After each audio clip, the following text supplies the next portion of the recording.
कुछ मुश्किल नहीं, कुछ नामुमकिन नहीं, क्योंकि हमारे हौसलों में उड़ान है, क्योंकि हमारी बाहों में सारा जहान है।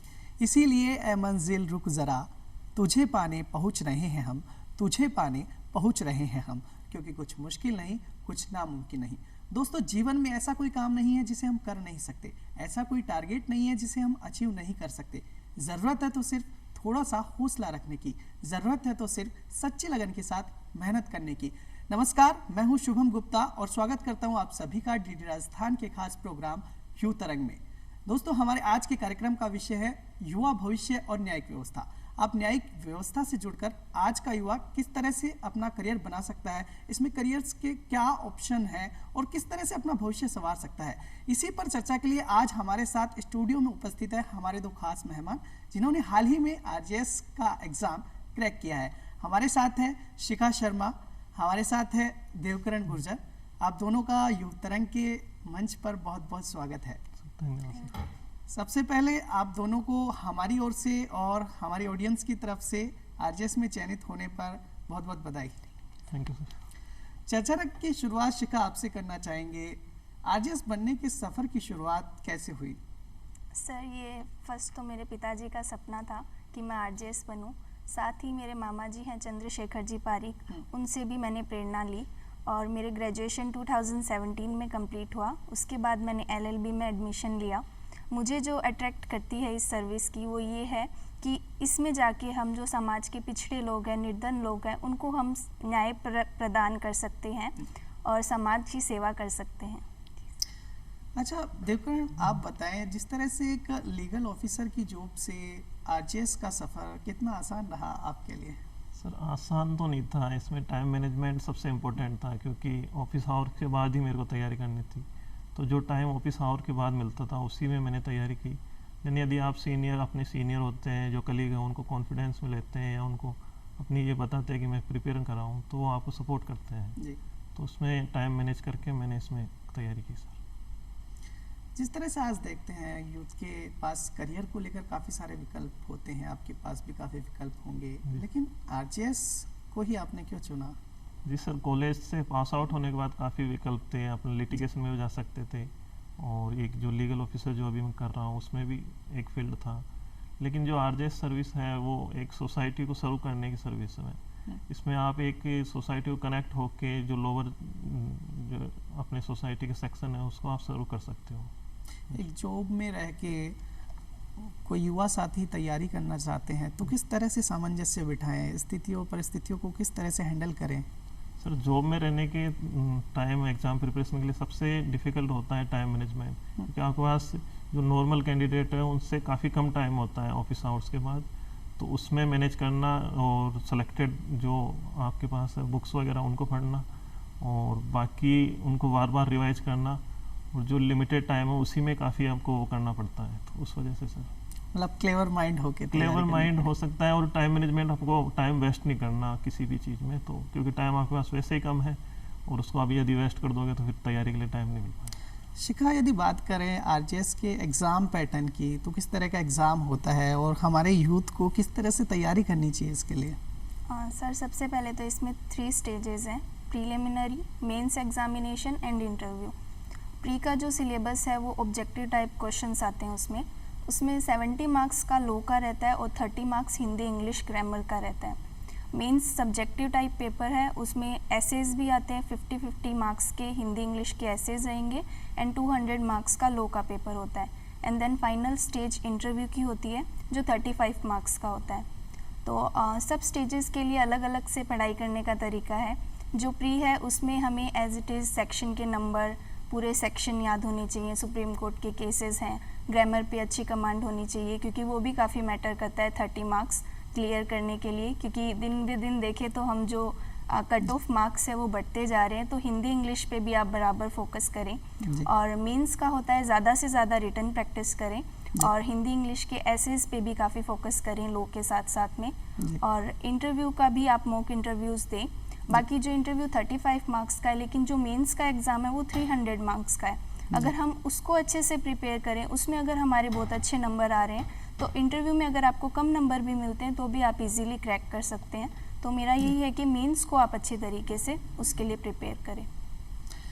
युवा साथियों, जिस तरह से शिखा जी बता रही हैं कि आरजेएस का जो एग्ज़ाम होता है उसमें 3 स्टेप होते हैं। पहला होता है आरजेएस प्री, दूसरा होता है आरजेएस मेन और तीसरा जो पड़ाव होता है वो इंटरव्यू का होता है। इस तरह से 3 चरणों में आपको गुजरना पड़ता है।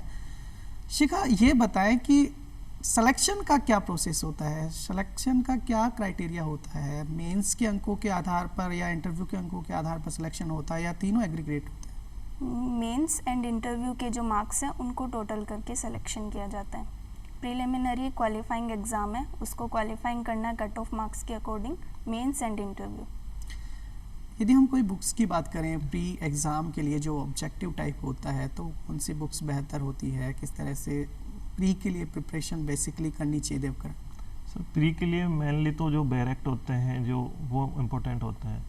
बाकी जो केस लॉ जो सुप्रीम कोर्ट के हैं या हाई कोर्ट के हैं जो इम्पोर्टेंट लैंडमार्क जजमेंट है उनको पढ़ना चाहिए, क्योंकि उनसे काफ़ी क्वेश्चन बनते हैं। और जो प्रीवियस ईयर्स क्वेश्चन है जो प्री में आए हुए हैं, ये राजस्थान जुडिशरी के हो या अदर जुडिशरी के हो, तो उनका भी काफ़ी इसमें वैल्यू होती है। मेंस की बात करें शिखा, तो मेंस में भी काफ़ी सिलेबस होता है, तो किस तरह का सिलेबस होता है, कितना डीप होता है, किस तरह से हमारे यूथ को प्रिपरेशन करनी चाहिए मेंस के लिए? सर मेनली तो बैरेक्ट्स ही हैं। बैरेक्ट्स की जो लैंग्वेज है वो आप एज इट इज़ याद करें, उसके सेक्शंस पूछे जाते हैं एंड सुप्रीम कोर्ट के लॉज वगैरह हैं उनके बारे में डीप स्टडी करें। एंड जो जजमेंट राइटिंग का एक कॉन्सेप्ट रहता है सिविल और क्रिमिनल दोनों में, तो उनकी भी अच्छे से प्रैक्टिस करें। और हिंदी इंग्लिश के एसेज हैं, मैंने ज़्यादा फोकस मेरे एसेज पे किया था हिंदी इंग्लिश में, क्योंकि उनका एक अलग पेपर रहता है। जजमेंट राइटिंग जो है जो लॉ का पेपर होता है उसी का एक पार्ट है जी। तो उन पे भी फोकस करें, लेकिन एसेज पे ज़्यादा आप फोकस करें। और मेनली बैरेक्ट की लैंग्वेज अगर आपने अच्छे से याद की है एंड उसके अलावा केसेस पढ़े हैं तो वो मेरे अकॉर्डिंग सफिशिएंट है। अच्छा, ये बताएं कि जिस तरह से हम बात करें कि एग्ज़ाम के समय पर जो स्ट्रेस से गुजरता है परीक्षार्थी, वो कैसे दूर हो, क्योंकि ये बहुत बड़ा विषय है जो हर किसी को इसका सामना करना पड़ता है। मैं इसमें खुद को भाग्यशाली समझती हूँ कि मैंने मेरी फ्रेंड के साथ रह के स्टडी की थी, प्रज्ञा के साथ में। हम दोनों साथ पढ़ते थे, तो अगर स्ट्रेस का कोई क्वेश्चन ऐसे आता भी था तो आपस में थोड़ी देर बात करके वो वहीं सही हो जाता था। लेकिन नॉर्मली जो लोग अकेले पढ़ते हैं तो मैं उनको ये कहना चाहूँगी आप अच्छे से पूरे दिन पढ़ें, लेकिन 1 घंटा अपने लिए खुद के लिए निकालें आप, जिसमें जो भी चीज़ें आपको पसंद है, जैसे किसी को मूवीज़ देखना पसंद है या गाने सुनना पसंद है या घूमना पसंद है, तो 1 घंटा, उससे ज़्यादा नहीं, 1 घंटा आप अपने लिए निकालें। और अपने फ्रेंड्स रखें, ऐसे सर्किल रखें जो आपको मदद कर सके, अपने मम्मी पापा से कनेक्टेड रहें। और भी जो ऐसे परिवार के लोग हैं जो आपको सपोर्ट करते हैं, आप उनसे बात कीजिए, उनके साथ टाइम स्पेंड कीजिए।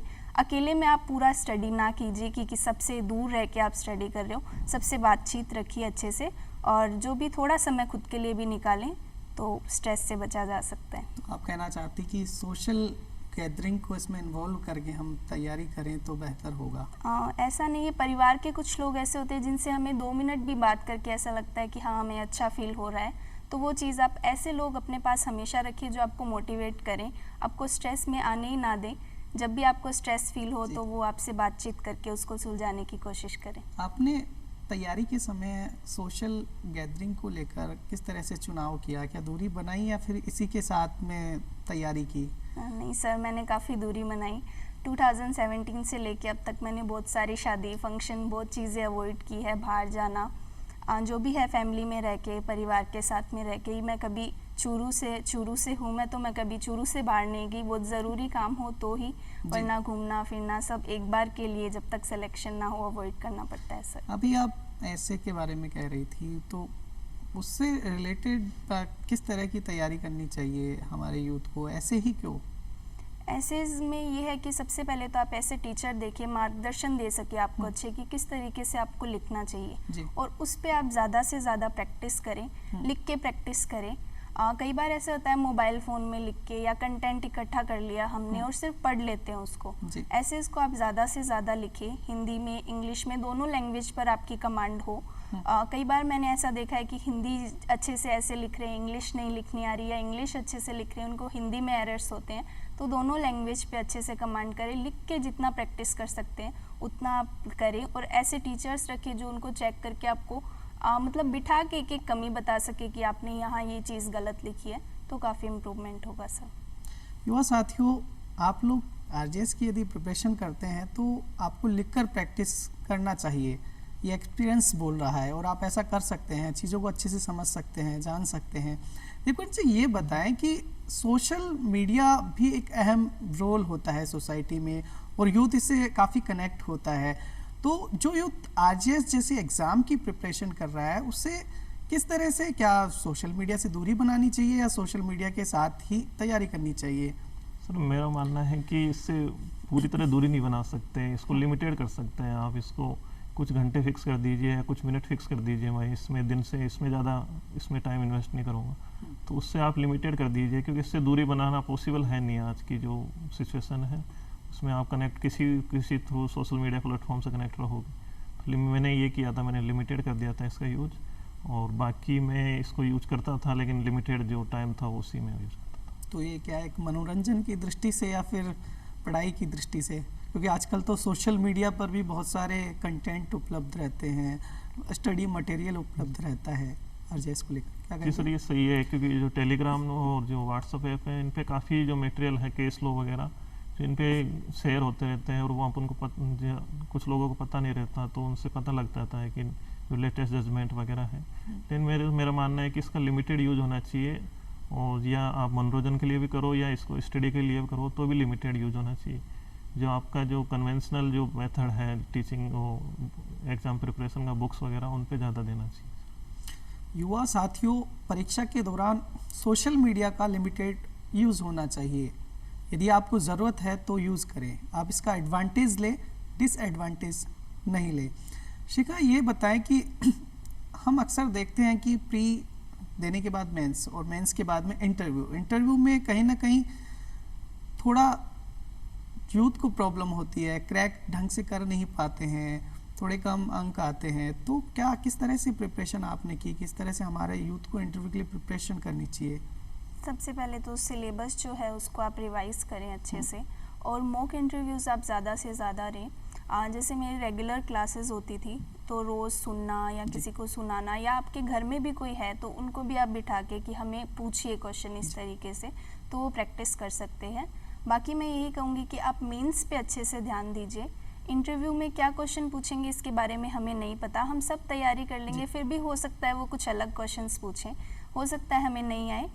बस कॉन्फिडेंस रखें इंटरव्यू में, एंड कॉन्फिडेंस मैटर करता है। हो सकता है आप लगातार 10-12 क्वेश्चंस पे भी सॉरी बोले, कोई दिक्कत नहीं है, लेकिन जो आप आंसर दे रहे हैं वो प्रॉपरली आप आंसर दें, और एकदम सहज रहें, सिंपल रहें, हेजिटेशन ना हो वहाँ पे, इस चीज़ का ध्यान रखें, कॉन्फिडेंस बढ़ाएं। बाकी सिलेबस आपने मेंस अच्छे से किया है तो आपको याद सिलेबस है, बस कॉन्फिडेंस की ज़रूरत है इंटरव्यू में। कॉन्फिडेंस की ज़रूरत है। आत्मविश्वास ही वो गहना है जो युवा साथियों आपको सफलता की तरफ ले जाएगा। देखो ये बताएं कि जिस तरह से इंटरव्यू में सवाल पूछे जाते हैं वो किस प्रकार के सवाल होते हैं, क्या लॉ से रिलेटेड होते हैं या सब्जेक्ट से हट के भी होते हैं?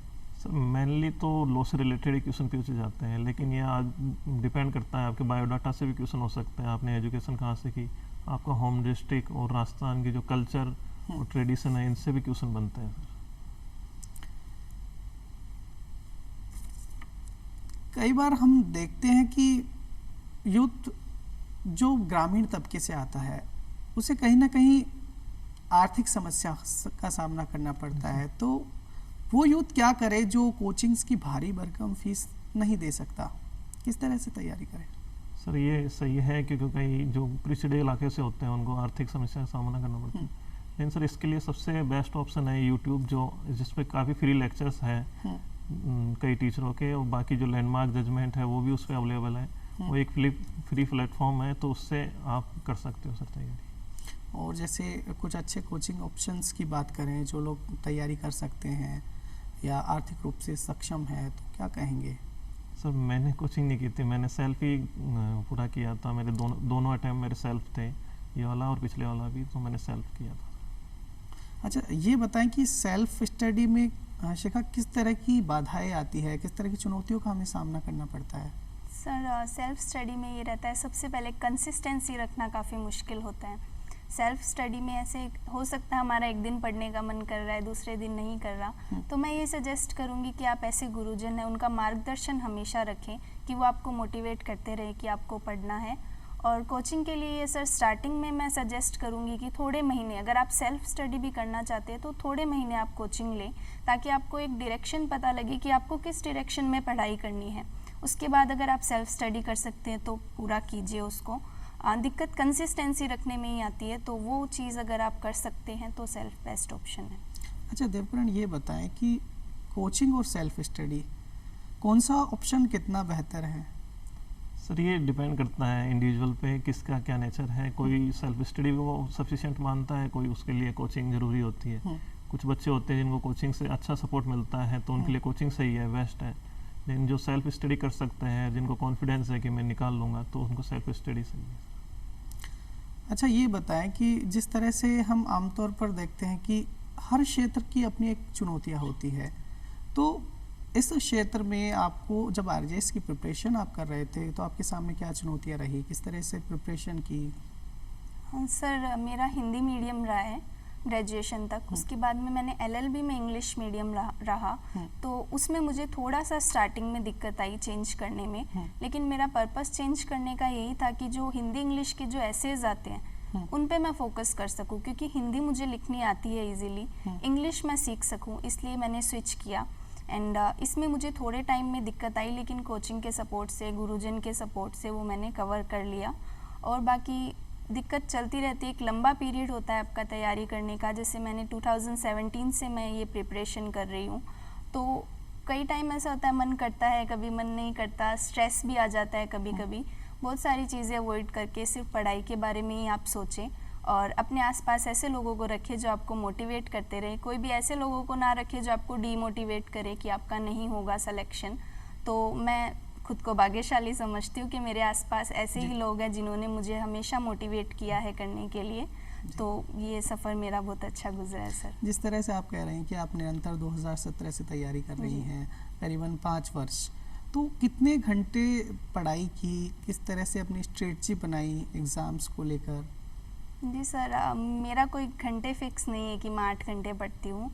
मेरा जो पूरे दिन का काम होता था वो सिर्फ पढ़ाई का ही काम होता था, बाकी सब काम एडिशनल होते थे। पूरे दिन बस बुक लेके बैठे रहना, पढ़ते रहना, वही मेरा काम होता था। घंटे में मैं इसको नहीं बांध सकूँगी। हो सकता है मैंने पूरे दिन पढ़ा हो, 14-15 घंटे पढ़ा हो, कभी कभी कुछ फैमिली प्रॉब्लम्स आ जाते हैं कि आप 7-8 घंटे ही पढ़ पाते हो। तो मेरा पूरे दिन का पढ़ने का ही काम रहता था सर। हर किसी की सफलता का एक मूल मंत्र होता है देवकरण, आपकी सफलता का मूल मंत्र क्या रहा? सर मेनली तो पेशेंस होना चाहिए और हार्डवर्क, दो है। इन दोनों से यदि आप कोई सा भी लक्ष्य निर्धारित करते हैं तो इनसे पूरा किया जा सकता है।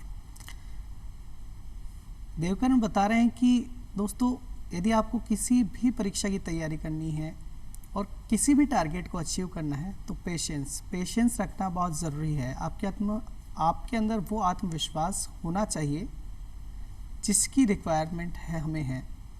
दूसरा देवकरण हम बात करें तो जुडिशरी और उसके फैसलों में कई बार देखा जाता है, जो सत्ता का प्रभाव देखा जाता है, तो इसे कैसे मैनेज करे यूथ? सर ऐसा नहीं है कि सत्ता का प्रभाव नॉर्मली नहीं देखा जाता, लेकिन कुछ मामले होते हैं जिनमें सत्ता का एक कॉन्फ्लिक्ट होता है जुडिशरी और सत्ता के बीच में, तो उनको जो लॉ है, जो रूल्स हैं, उनके अकॉर्डिंग करना चाहिए, जो उसके अकॉर्डिंग करना चाहिए। शिखा, हम बात करें जुडिशरी में कई मामले पहले भी देखे गए हैं और आज भी कई मामले निरंतर भ्रष्टाचार के देखे जाते हैं। क्या लगता है कितना बड़ा चैलेंज मानती है, किस तरह से इसे आप भविष्य में आगे लेकर जाएंगी, मैनेज करेगी? सबसे पहले तो सर आप दूसरों के बारे में, जब आपने जुडिशरी ज्वाइन किया है तो आप दूसरों के बारे में सोचें, खुद के बारे में ना सोचें। किसी और के बारे में अगर आप सोचते हैं तो वहाँ भ्रष्टाचार का प्रश्न ही पैदा नहीं होता। तो यही होगा कि दूसरों के बारे में सोच के अकॉर्डिंग टू लॉ आप डिसीजन करें, तो इससे बचा जा सकता है। अच्छा ये बताएं देवकरण कि परिवारजनों का सहयोग कितना ज़रूरी होता है इस तरह के एग्ज़ाम्स में, क्या कहेंगे? सर इनका परिवार का सपोर्ट तो सबसे ज़रूरी होता है, क्योंकि इस जर्नी में काफ़ी अप एंड डाउन्स आते हैं। कभी आप कॉन्फिडेंस होते हैं, कभी आपका कॉन्फिडेंस डाउन होता है, तो उसी वक्त परिवार का सपोर्ट नेसेसरी होता है, क्योंकि वो आपको संभालते हैं और एनकरेज करते हैं कि नहीं, कॉन्फिडेंस डाउन नहीं करना, आपको आगे बढ़ना है।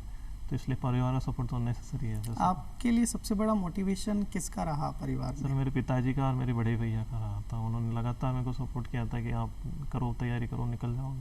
क्योंकि मेरे पास जॉब के टाइम काफ़ी कम टाइम था, तो मैं ऐसे मानता था कि मेरे इस टाइम में नहीं निकल पाएगा, लेकिन उन्होंने बोला लगातार मेहनत करोगे तो ये हो जाएगा। शिखा, ये बताएं कि कई बार कॉन्फिडेंस हमारे यूथ का डाउन हो जाता है, एक टर्म में हो नहीं पाया, दूसरी बार तैयारी करते हैं, दूसरी बार देते हैं, हो नहीं पाया, इस तरह का ये क्रम चलता रहता है, तो वो किस तरह से अपने आप को बांध के रखें, किस तरह से मोटिवेट करते रहें, क्या कहेंगे? सर ये है कि किसी का अगर फर्स्ट अटेम्प्ट में नहीं होता है और सेकंड टाइम वो ट्राई कर रहे हैं, तो सबसे पहले तो वो ये सोचे कि उन्होंने इतनी प्रिपरेशन की है, मेंस का उन्होंने एग्ज़ाम दिया है या प्री दिया है, तो उनकी प्रिपरेशन काफ़ी ज़्यादा है, उनको कम प्रिपरेशन करने की ज़रूरत है और उनके पास टाइम काफ़ी ज़्यादा आगे बच रहा है।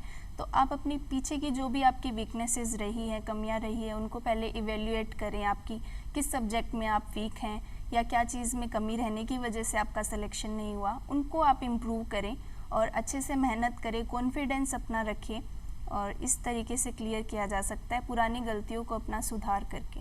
देवकरण, यदि बात करें आरजेएस के समकक्ष हम एग्ज़ाम्स होते हैं, आरएएस, आईएएस, कितना डिफरेंस है आरजेएस, आईएएस और आरएएस की तैयारी में? मेनली तो डिफरेंस ये है कि सर जिसमें लीगल फील्ड जो लोग ग्रेजुएट होते हैं वो ही अप्लाई कर सकते हैं, और आरएस और यूपीएससी है वो एक कॉमन ग्रेजुएट एग्ज़ाम है, तो उसमें कोई भी ग्रेजुएट है वो अप्लाई कर सकता है।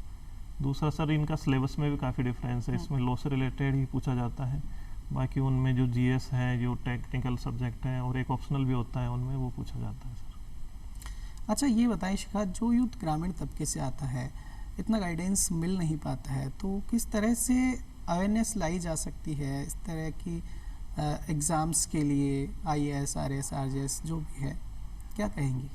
सबसे पहले तो सर आजकल इंटरनेट की जो फैसिलिटी है सबके पास अवेलेबल है, तो इंटरनेट से आप कोर्सेज वगैरह अपना सिलेबस देखें या बहुत सारे लेक्चर्स भी अवेलेबल हैं, उनको देख के गाइडेंस लेके तैयारी कर सकते हैं। और बाकी सबसे अच्छा तो बुक से ही पढ़ना होता है, आप किसी से गाइडेंस लेके ये डिसाइड कर ले कि क्या सिलेबस है, किस बुक, कौन सी बुक अच्छी है, और बुक्स वगैरह से आप अच्छे से तैयारी कीजिए।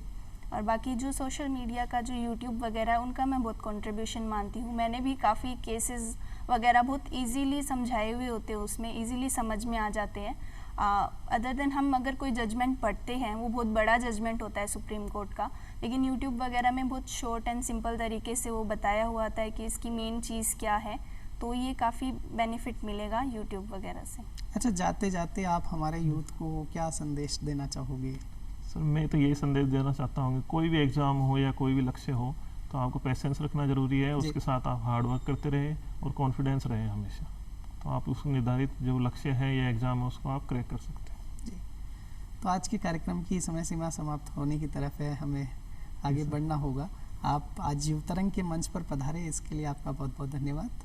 Thank you sir. तो दोस्तों, हम तो जाते जाते आपको एक ही चीज़ कहना चाहेंगे, सोचने से नहीं मिलते तमन्नाओं के शहर, सोचने से नहीं मिलते तमन्नाओं के शहर, इन्हें पाने के लिए चलना पड़ता है ज़रूर, इन्हें पाने के लिए चलना पड़ता है ज़रूर। यदि आपको जीवन में कुछ भी करना है, कोई सा भी लक्ष्य प्राप्त करना है, तो आपको मेहनत तो करनी होगी, और मेहनत से ही सफलता का रास्ता प्रशस्त होता है।